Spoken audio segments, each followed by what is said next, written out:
Yeah, kid. Welcome back to another episode of the Handsome Homebuyer Podcast. My name is Charles, aka the Handsome Homebuyer, aka Captain Permit, aka Emily. Who am I? El Judío Maravilloso. And we have a powerhouse, young, hustling guest who today is dominating the real estate world. Tomorrow, in my opinion, dominating politics. Definitely on Long Island, possibly the president. I don't even know. But do you know who could be the president if he wanted to be? Captain Permit. 516-513-8883. If you need plans, you need permits. Captain Permit! Trust me, take my word for it. They are. If you need plans, you need permits, you need anything permit related on Long Island, coast to coast, tip to tip, we got you. Interior alterations, legalizations. Check out Lotus Quotes. If you are a realtor and you are listing a property, know before you go, you do not want to get hung up 2 weeks before the closing. You've busted your ass for months. You've dealt with your crazy buyers. You've dealt with your crazy sellers. And all of a sudden, the attorney who didn't do his goddamn job sends you the title report that says, sorry, there's an open permit on the deck. You're scrambling. It's a shit show. Your seller needs to sell this to buy something else. It's pandemonium. Everyone's pointing their finger at you. Know before you go. Hit up Lotus Quotes, LOTUSQUOTES. Get a free CO search from Captain Permit once you have the listing. Get a free tax grievance analysis, which will definitely help you sell the property and possibly get some of your buyers that are having an issue getting a house because the market is fuerte right now. Grieve taxes on a property that has higher taxes and get them down. And obviously, we got Christina Shaw from Allstate. Everything insurance related. Obviously, I am the handsome home buyer, the bearded handsome home buyer. If only for today, tomorrow it is gone. We just shot our new commercial, the most handsome man in real estate, Dos Equis spinoff. Every month we're going to be dropping a new commercial that's a parody of a vintage commercial. Last month it was Crazy Charlie, after the man Crazy Eddie from the 1980s. For those of you who know, for our guest today, who's a millennial, he's so damn young, he doesn't know. I love him and hate him for that. He is crushing it. I actually wrote down a list of his accomplishments, which is long and distinguished. But most importantly, he rose to fame, in my opinion, with me, with his recent video with another future star, Miss Kylie Grace, 4 years old, busted out a sick YouTube marketing video. It was like 15 minutes long. I was enthralled the entire time. Great content. Kid's doing a great job. He's a realtor with Realty Connect, been in the business 6 years, but only on his third year full time. 27 years old, top 20 under 40, the chairman and founder of the Patchogue YPN, a board member for the Business Improvement District in Patchogue, a place that is basically revolutionizing the world. Shout out to the mayor over there. He's on the board of directors for the Patchogue Chamber of Commerce. He is the king of homes, Stephen King. Nice. I'll take the intro. What? Wow. That was powerful stuff, man. The king. Now that I think about it, you should have been wearing a crown for this episode. And my robe.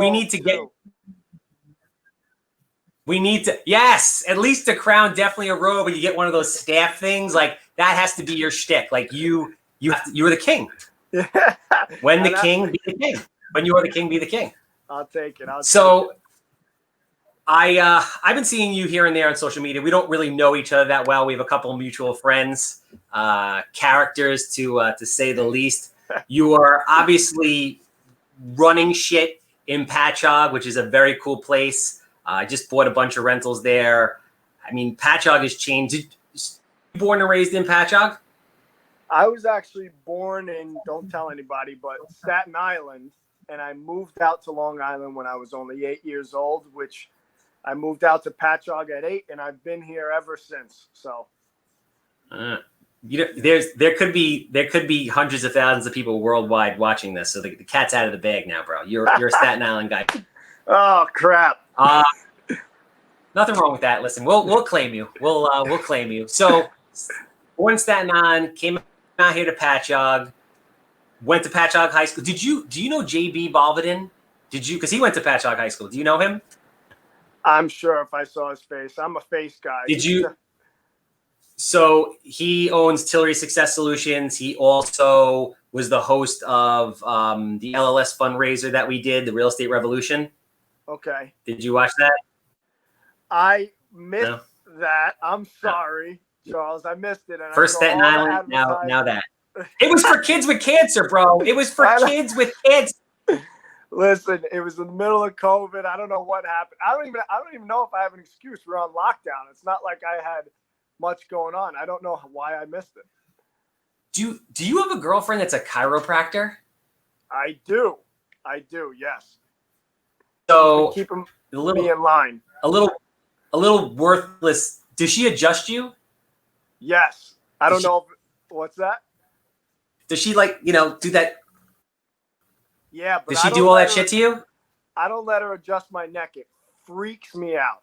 Absolutely freaks me out. But yeah, I can't. So she just snaps it. It's crazy. What do you let her do? You let her do the back? What do you do? Yeah, so I lay down. She checks. Okay. I have what's called short leg, which is common in chiropractic. So one leg is shorter than the other. One leg is shorter than the other. Yeah. Yeah. So she comes in, she twists and turns me. She's a little girl. Yeah. She's like 110 pounds. And by the she time does the drop on you. Yeah, she drops me everything. Like people's elbow just. And then by the time I'm done, my legs are even, according to her. So. Yes. Yeah, she puts the heels together and then she lifts your legs up and see if one gets shorter or longer. The reason why I'm telling you, there's a very important reason why I'm telling you this. Okay. So I actually wanted to be a chiropractor more than anything in my late teens. Way. So really, I have a crazy fascination with chiropractics. As a matter of fact, I'm a self-proclaimed YouTube certified chiropractor where I watch all those crazy crack videos like Dr. Gregory Johnson who wraps a towel around your neck and then he yanks your head like off your body. You ever see those things? Not for you. Yeah, no. So I am fascinated with I'll go out into the Captain Permit office and I'll grab my brother-in-law and start doing his fingers and his elbows and stuff. I'll do his back. I do the side posture adjustment when I drop on him and shit. I do all that. I don't know how to do the neck though. Well, if she could give me a hand with the neck thing. That's what they charge students hundreds of thousands of dollars to find out in chiropractic school. Well, I mean, she has a little bit higher credentials than I do, but I am YouTube certified. And that was the only thing I wanted to do. Because when I was a kid, I used to surf competitively. And I'm like, I don't want to have a real job. I want to surf as much as possible. And I knew a bunch of chiropractors, and they had the best schedules ever. Yeah. They worked for 3 hours in the morning, at least at this time. And they were off for 4 hours in the middle of the day. Yeah. And I was like, this is awesome. I'll surf every day. This is great. Yep. Yeah. And you get free adjustments. Yeah. Yes, exactly. So she's got me on this regimen. I think it's working. I've been a good boy lately. I've been sticking to everything I say I'm going to do. So I don't know if it's chiropractic or not, but she'll take as much credit as she can for it. She deserves it. Is that what made you fall in love with her? Because that would really, that's hot to me. If I met a girl who was a chiropractor, I'd be like, that's fucking awesome. It's pretty awesome. No, that wasn't it. It is awesome. I will tell you. Actually, don't tell anybody about this either. I could get her in trouble. But I met her from. I realized I wasn't young anymore. Me and my buddy were horsing around on a diving board. And, bro, you're 27. Yeah. And I tweaked my back, and I'm 3 weeks goes by. I'm like, this pain should have gone away already, and it did. Okay. So I was like, oh no, I'm getting older. So I went in to see a chiropractor and saw her. Was like, wow, I like that, and convinced her. I sold her. Right now, I put her under contract. So you went into your chiropractor's office to get adjusted. First time out of the gate, you didn't lay any groundwork. You just picked up the chiropractor the first visit? No. I had to. It took me maybe, I think it was 12 weeks of going to her consistently. And you know what happened? I was in Banff. Okay. Have you ever heard of Banff in Canada? That Lake Louise beautiful site. And I'm there and I'm going up the ski lift, right? It's called the gondola. And I'm terrified of this thing. And I was like, you know what? I'm going to die today on this ski slope because I hate heights. And I was like, I'm just going to ask her out via text. I'm going to tell her to go to dinner with me. Like, if I die today on the gondola, at least I went for it. and wait, hold on. So what was the line? What was the line? I was smart about it. I was like, hey, do you consider us friends? Because I was texting her a little bit here and there. I snuck in the DMs from like maybe week 3 and was secretly... Guys and girls aren't friends. But Guys and girls are never friends. I was like, look, do you consider us friends? She's like, yeah, sure. I was like, great. Do you want to go to dinner as friends over at this restaurant in Chachama in East Patchogue? And she's like, okay, got her to dinner, and she's been obsessed with me ever since, Charles. Obsessed with me, bro.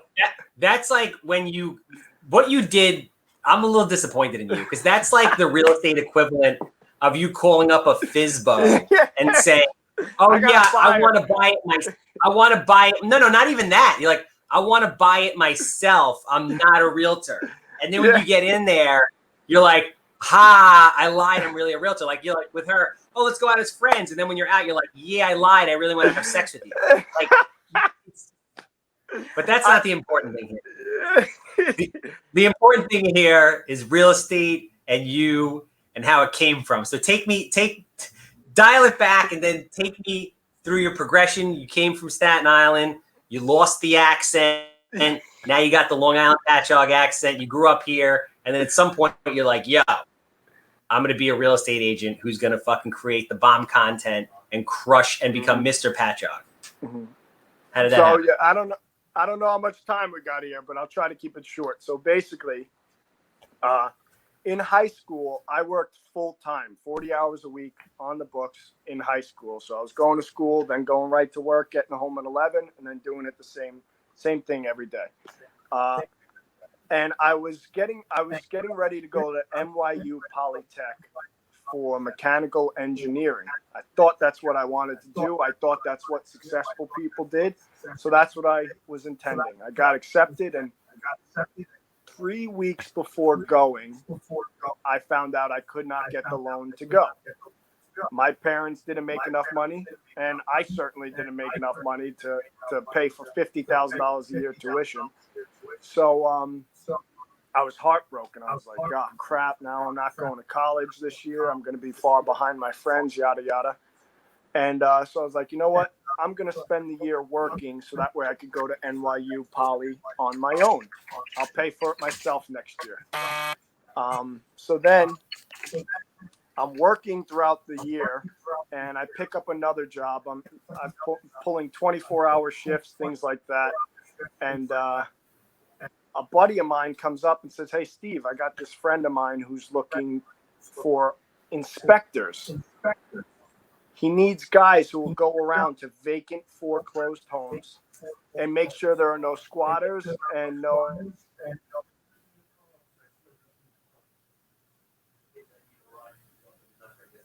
Oh, I lost you. Hey, you got me? You're back. Okay. All right. Was that Fitzgerald? No, I had a call coming in. It was actually my chiropractor, aka my girlfriend. Yeah. No. The guy who wanted you to check out vacant houses, was that Fitzgerald? Okay. No. So I was like, he's like, it's a self-employed job. You make as much as you're able to produce. I said, I'm 18. I said, sign me up. I was making $3 for every house that I inspected. And within the first year, I was inspecting anywhere from 80 to 100 houses in a day. Holy shit. Yeah, exactly. I was just balls to the wall. And I was making all this money, being self-employed. Within a year, I was the third inspector out of 120 in the company. And I was just busting my ass. And I was like, you know what? I'm going to use this money to save up for real estate and purchase my first property. And while I'm saving up that money, I might as well become a real estate agent. That'll be the best way to learn about real estate. while I'm saving money to Okay. purchase. And then in the midst of this, I was also reading books. I was reading The Art of the Deal. I was reading Rich Dad, Poor Dad. And I was like, shit, I'm getting ready to spend $200,000 to go learn how to work for someone else when ultimately that's not what I want to do. I want to be in charge of my own future. So I said, screw it. I'm not going to school. Smart man. Yep. Best decision I ever made. And it worked out. So I was balancing the two back and forth for a couple of years, bought my first property, and then decided, you know what, I'm going to do this real estate thing full time. And here I am. Wow. Good for you, man. That's freaking awesome. So a couple questions. A, as I'm looking at you, for Stephen King, is Stephen King your real name? That's your birth name. That's on your birth certificate. Yep. It's on my birth certificate, named after my uncle. What nationality are you? Because you could be anything, bro. Yeah, I'm a big time mutt. Take guesses. Are you? Take guesses. Bro, if you told me anything, I believe it. Like, you could be Italian, you could be Greek, you could be like, I mean, you could be Puerto Rican, you could be anything. I am. You hit it. I'm Italian. What? You're all those things? I'm Italian, Irish, and Puerto Rican. Holy shit! All right, 2 out of 3 I got. Not bad. That's impressive. I'm a mutt, man. Man, that's cool. Do you speak Spanish? I do not. No. No. My mom is Do you? majority Puerto Rican, but never really learned Spanish. Do you dance any kind of Latin dance like salsa or anything like that? I have moves. I've got customized moves. You have moves? Off the top of the head, yeah. Absolutely. I'm not professionally. Do you have a love of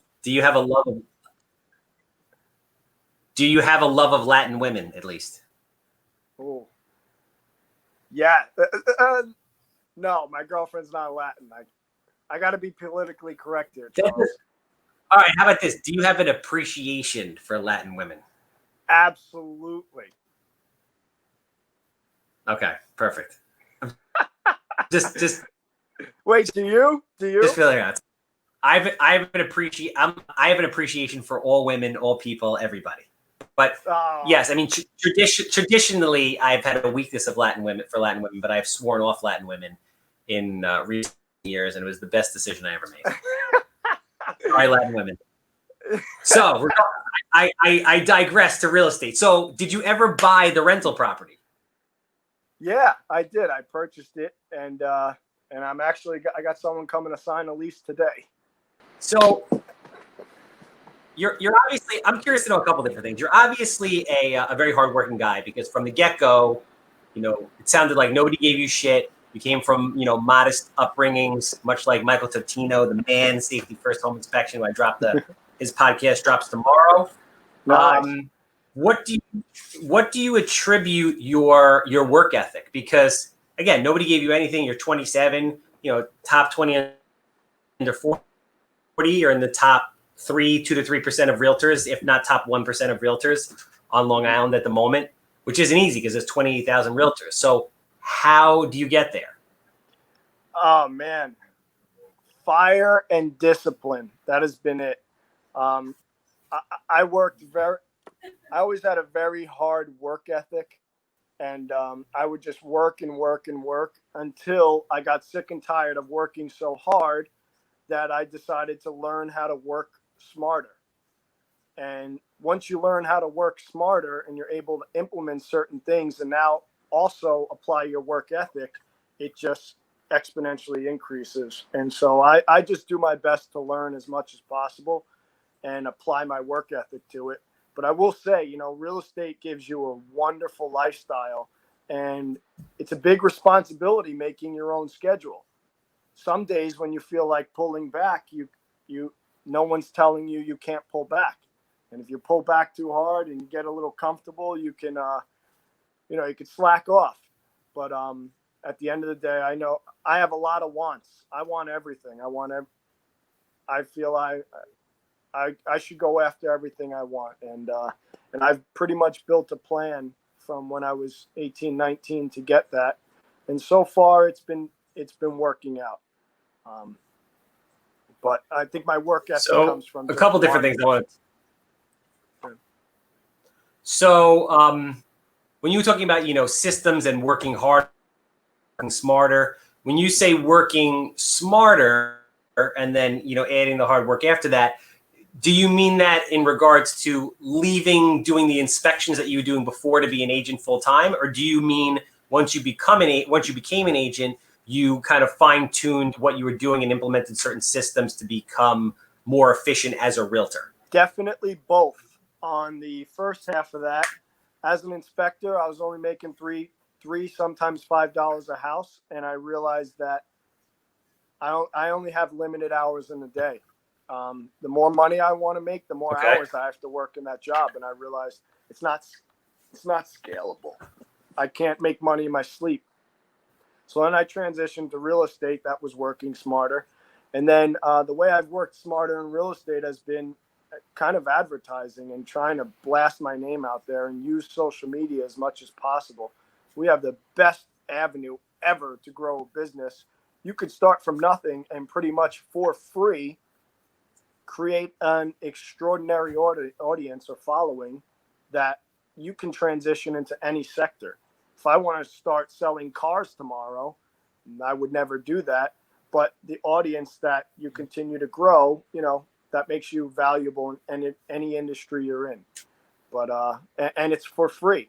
And if you're able to be creative and smart with your marketing, you'll gain eyes. And the more eyes you gain, it just grows and grows and grows, as you know, Charles.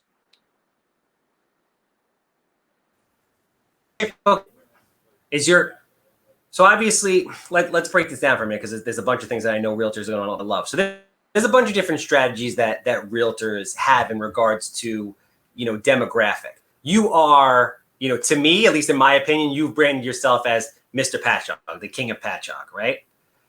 So do you find the best strategy is to, have a certain geographic area and then work kind of within that area, or are you everywhere and just happen to have this Patchogue concentration because that's where your roots are? How did you set up your business from that standpoint?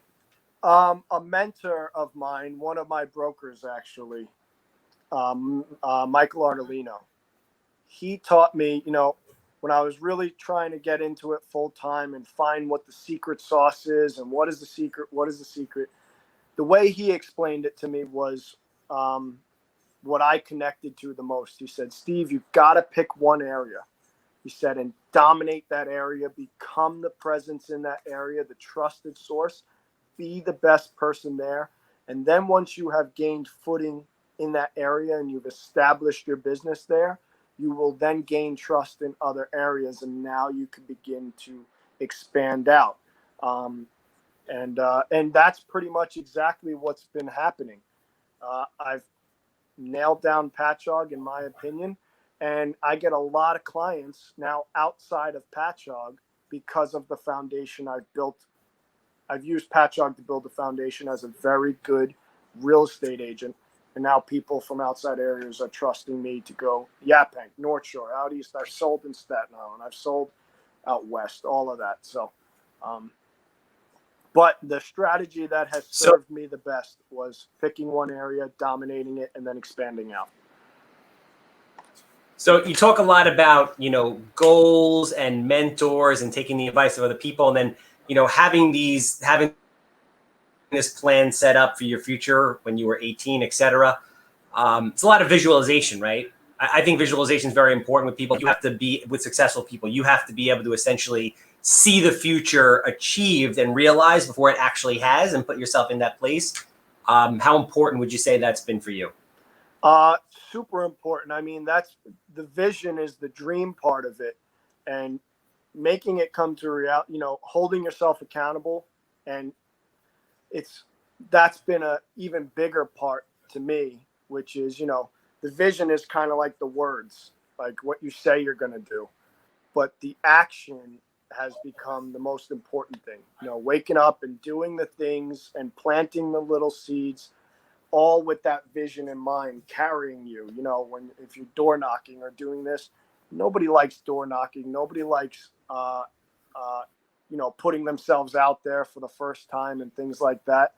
But what drives you to do those things that are uncomfortable is that vision, like you're talking about. That strong vision is, I've had it my whole life, pretty much, just strong dreams. That's it.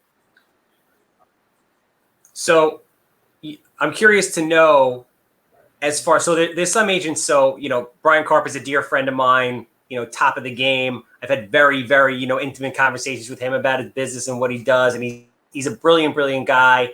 And he does a lot of different things, but he does a lot of, he's basically a listing broker. And you'll see a lot of the, older, more seasoned agents tend to just list at a certain point because they have their name out there, et cetera. What do you think about that strategy? What are you doing in your strategy? Do you balance it out to have a mix? Do you have other people that you dish leads off to? Because the biggest concern with, I'm fortunate to know all, most of the top agents and a lot of the agents around in general. And the number one conversation that we have when we're like kicking the can around to like help brainstorm about things is, how do I become more efficient? I only have 24 hours in a day, and everybody loves whoever that agent is and they want that direct service. But to your point before about your previous business, it's not super scalable, right? You can't be everywhere. Stephen King, there's only one Stephen King and he can't be everywhere. Mm-hmm. So do you choose to work with both buyers and sellers? Do you have people that you dish leads off to? Like, how do you structure your life to be able to handle the massive amount of business that you're doing? And you know what? I deal with a lot of buyers too, and a lot of listing agents know that the best business to build is a listing business. When I first started out, I was communicating directly with buyers because those are the first-time home buyers are the people who I relate to the most in terms of my age range and things like that. And I've built such a massive first-time home buying pool, and that is now transitioning me into focusing on becoming that listing agent. I've sat with Brian Karp. I respect and admire his business as much as anybody, and he knows that. I admire him so much. But at the end of the day, I'm coming for the guy's throat. As every my man, that's what I want to hear. Every single real estate agent. And you know what? Of course, and that's what he wants to hear, because he wants the, I want other investors coming from me, because that's what drives me to get to the next level.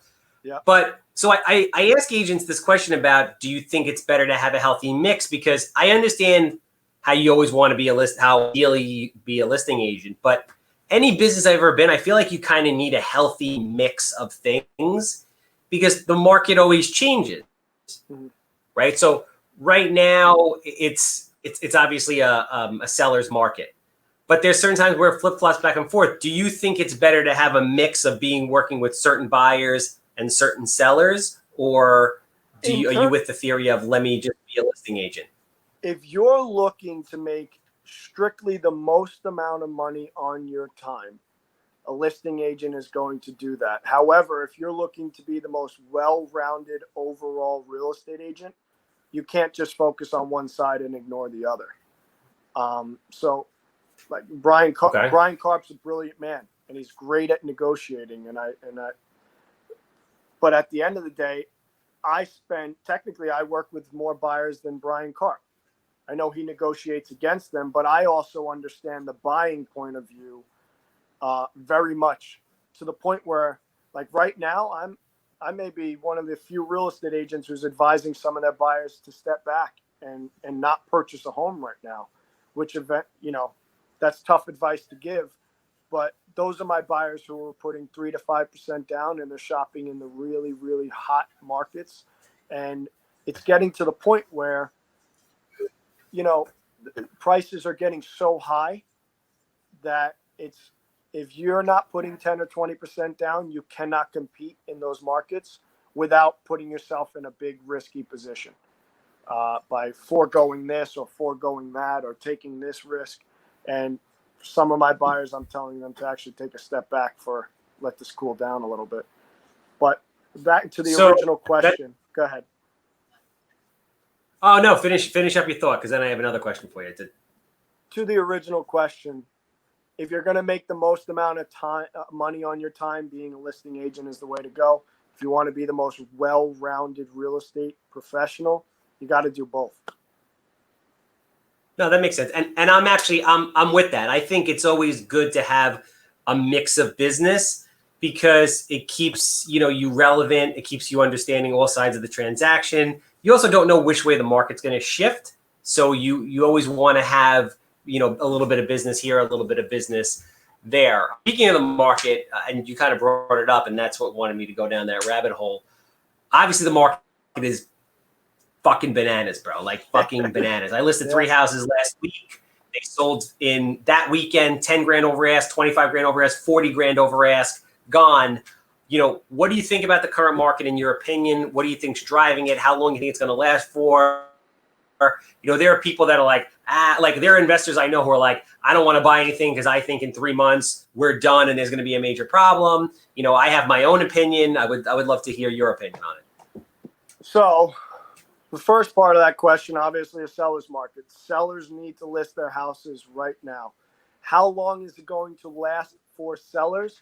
At the end of the day, no one on this earth knows. But if you pay attention to a lot of different segments and industries, there's a lot of uncertainty about the stability of Wall Street right now.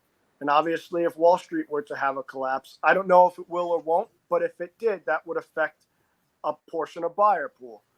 In New York State, a lot of these restrictions, the longer our state stays shut down and the more restricted these businesses are, the harder those pockets are getting hit.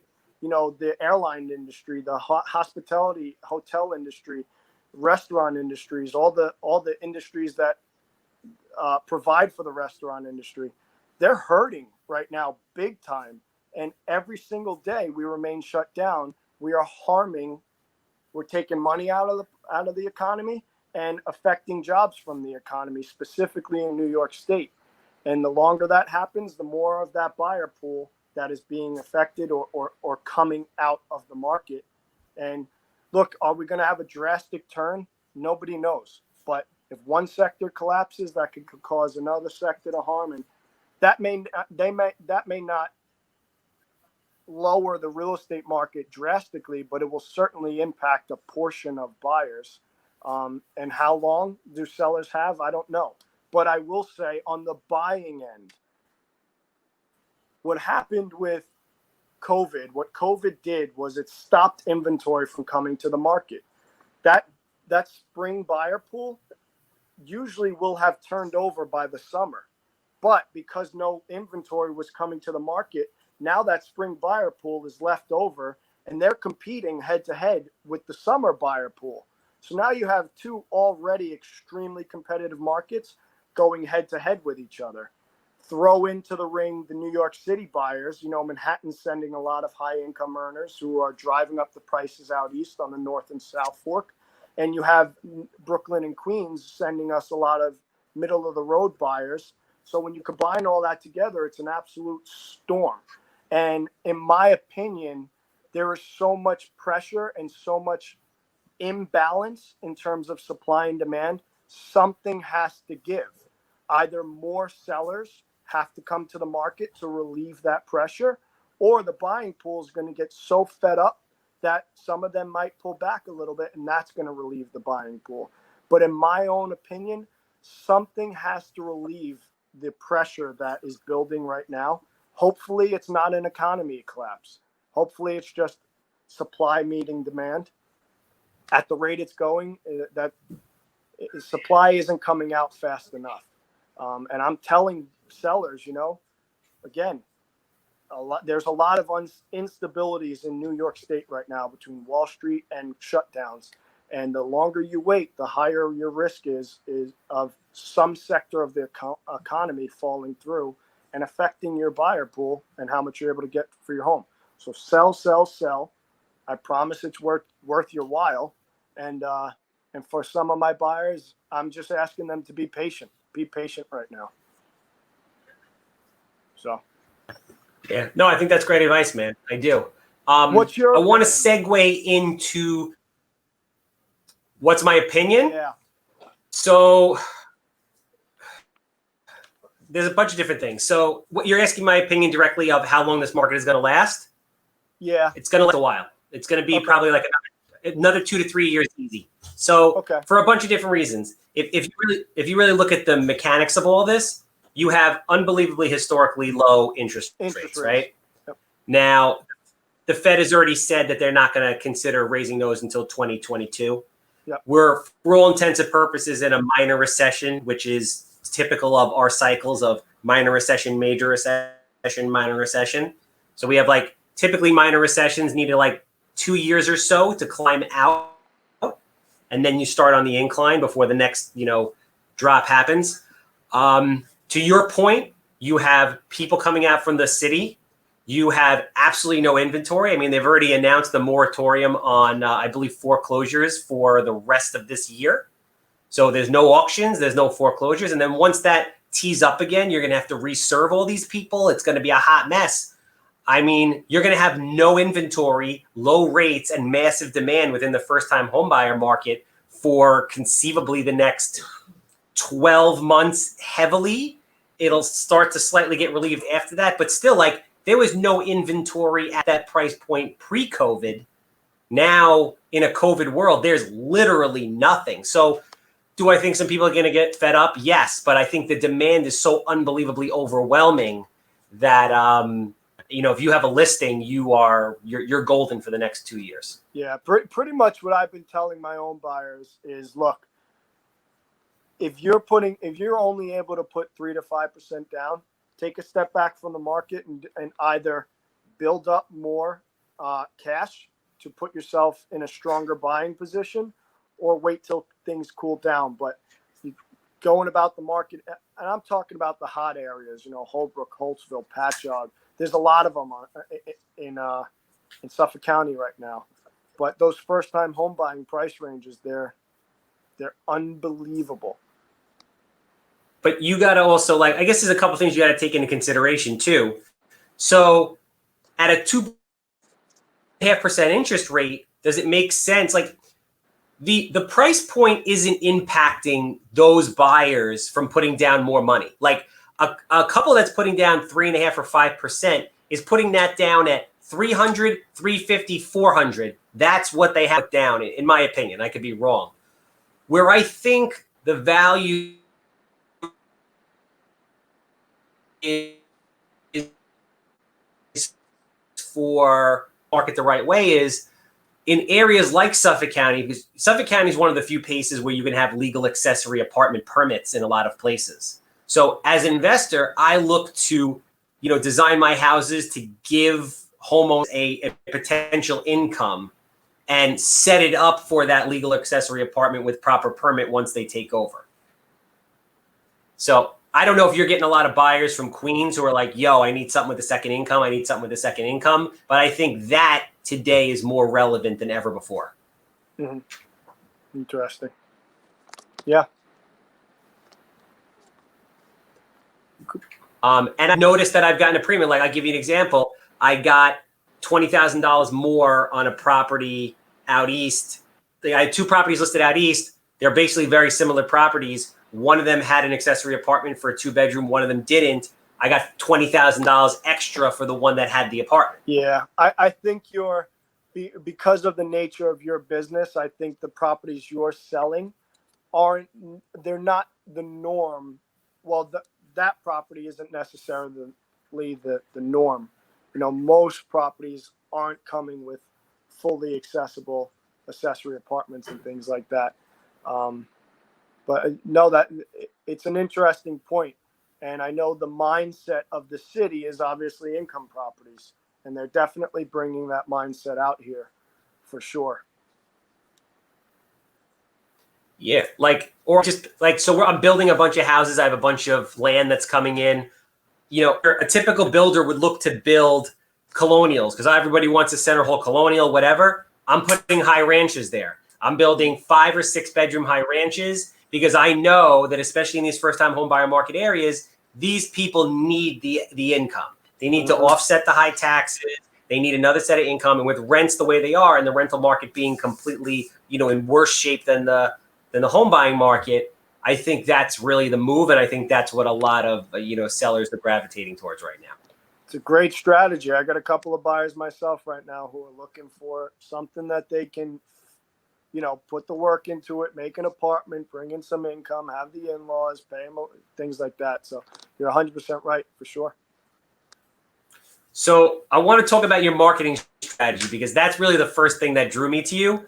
I've seen you around here and there. We've never met. I hope to meet you in person sometime soon. I would love to even do a deal with you, because that would be a lot of fun between the two of us. I'm sure it'll be entertaining, to say the least. But your marketing is excellent. You came up with that very cool video with Grace. I laughed my ass off. I watched the entire thing, and to watch a 15-minute video on YouTube today is like, watching a 4-hour movie 20 years ago. Like it has to be entertaining in order to captivate somebody for that period of time. So, whatever you'd like to talk about in regards to, your marketing strategy, how you're having fun with it, and how your social media presence has ultimately impacted and grown your real estate business. I'm somebody who likes to be entertained. I'm the guy who, we all have got caught on YouTube watching videos. You start at 8 p.m. at night, you start watching a couple of videos, you look at the clock, it's 2:30 in the morning, and you were just watching video on top of video, being entertained and laughing and stuff like that. I love the entertainment part, so I'm always coming up with these crazy ideas for how to get attention. Even in high school, I was the attention seeker. I was always doing stupid stuff to get people to laugh and get their attention. And so now I'm doing the same thing, but kind of on an adult platform.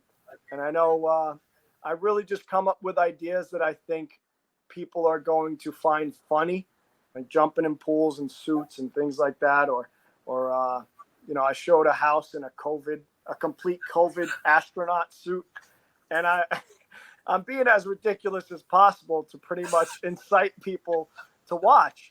And it's been getting views, and they've been encouraging me. And all they're really doing is encouraging me to come up with the stupidest stuff that I can. And one of these days, I know I'm going to end up crossing the line. I'm going to do something and offend somebody or something like that. In the winter time, I dressed up as a bush, and I hid in a flower pot outside of the Bean Coffee House in Patchogue. And I filmed the whole thing, and all I did was just pop up and scare people. And that was it. And then handed them a business card. And I put that on. I'll send you that video. It was funny. But I literally bought a $50 Amazon bush. I was a bush. You looked at me, you're like, oh, it looks like a plant. And then I pop out and scare people. So, oh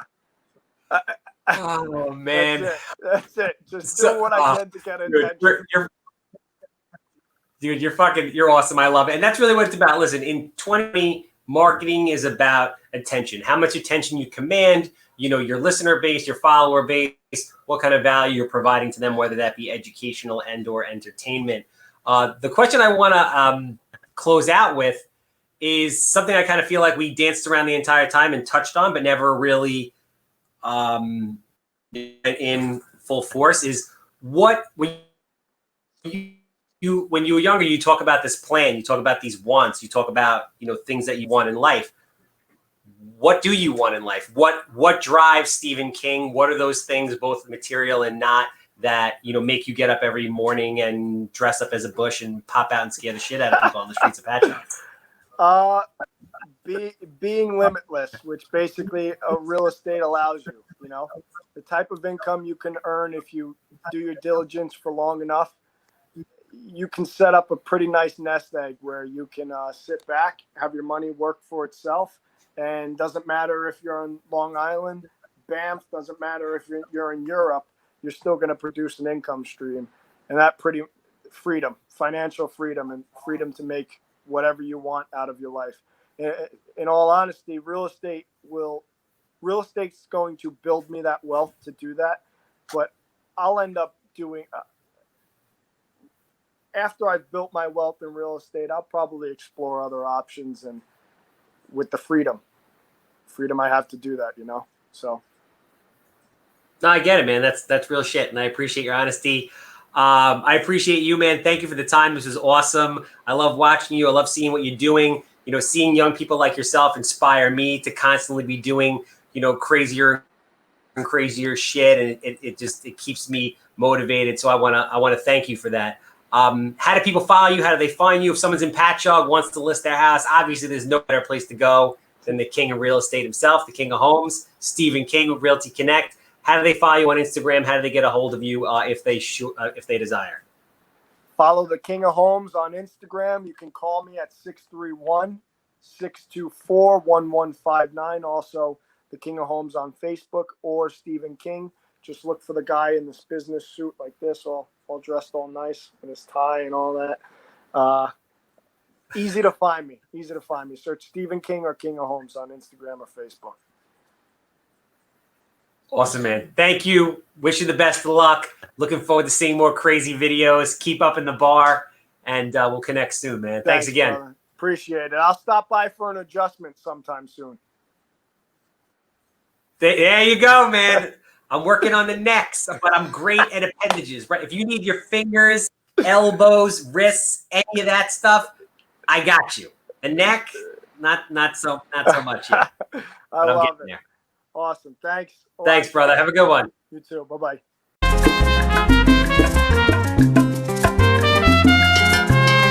Orgulloso estoy de mi herencia judía. Benjamín Ben Shlomo, cuando me llaman a la torre, así me llamo yo. Orgulloso estoy de mi herencia judía.